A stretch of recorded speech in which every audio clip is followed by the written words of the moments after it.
ناگواری سے اپنی کلائی کے ساتھ بندھے ٹماٹر کو دیکھا۔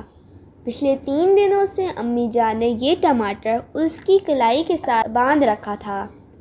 یہ تو شکر کہ انہوں نے اسے پلاسٹک بیگ میں کور کر کے باندھا تھا، وگرنہ تو اس کی بو اور اس سے رسنے والے جوس سے پتہ نہیں کیا بنتا۔ اف توبہ! اب میں مزید اس گند کے ساتھ ایک لمحہ بھی نہیں گزار سکتی۔ امی سے کہتی ہوں اس سے کھول دیں اب۔ وہ خوف زدہ امی جان کے پاس آ گئی۔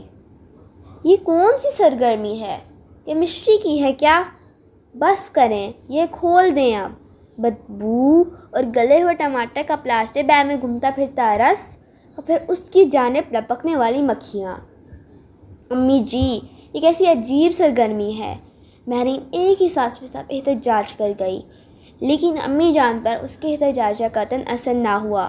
وہ سنجیدگی سے اس کی طرف دیکھتے ہوئے بولی، اس روز تمہارے اور مہوش کے درمیان کسی بات پر بحث ہو گئی تھی، تلخ کلامی بھی ہوئی، تم دونوں نے ایک دوسرے کو برا بھلا بھی کہا۔ جی ہاں۔ مہرین کو حیرت ہوئی، سرگرمی سے اس سوال کا کیا تعلق تھا؟ تمہارے دل میں اس واقعے کا اثر ابھی بھی باقی ہے۔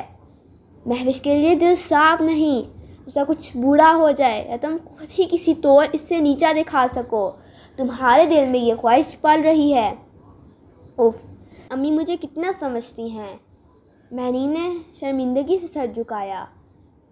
پیاری مہرین، امی نے شفقت سے اس کے سر پر ہاتھ پھیرا، تمہارے یہ احساسات بغض ہیں جو آگے چل کر کینہ اور حسد جیسی خطرناک بیماریوں میں بدل سکتے ہیں۔ دل میں بغض کا موجود ہونا کلائی کے ساتھ بندھے اس ٹماٹر جیسا ہی ہے۔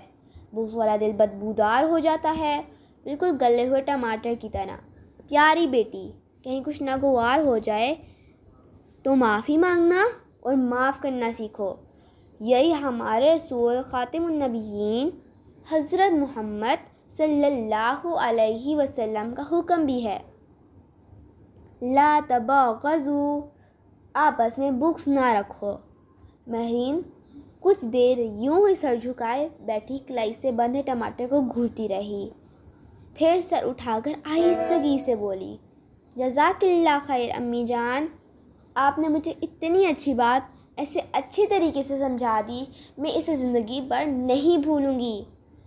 میں پیارے رسول حضرت محمد صلی اللہ علیہ وسلم کا حکم مانتے ہوئے مہوش کے لیے برے احساسات اپنے دل سے جھٹکتی ہوں۔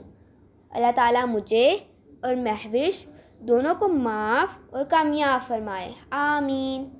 مہرین کے جواب سے امی کا دل کھل اٹھا۔ شاباش میری پیاری بیٹی۔ اس کا کیا امی جان؟ مہرین نے منہ بناتے ہوئے گلے ہوئے ٹماٹر کی جانب اشارہ کیا۔ جیسے بغض کو دل سے نکال پھینکا ہے، ایسے ہی اس گندے ٹماٹر کی جگہ بھی ڈسٹ بن ہی ہے۔ امی نے جواب دیا تو مہرین خوش ہوتے ہوئے گلا ہوا ٹماٹر ڈسٹ بن میں پھینکنے چل دی۔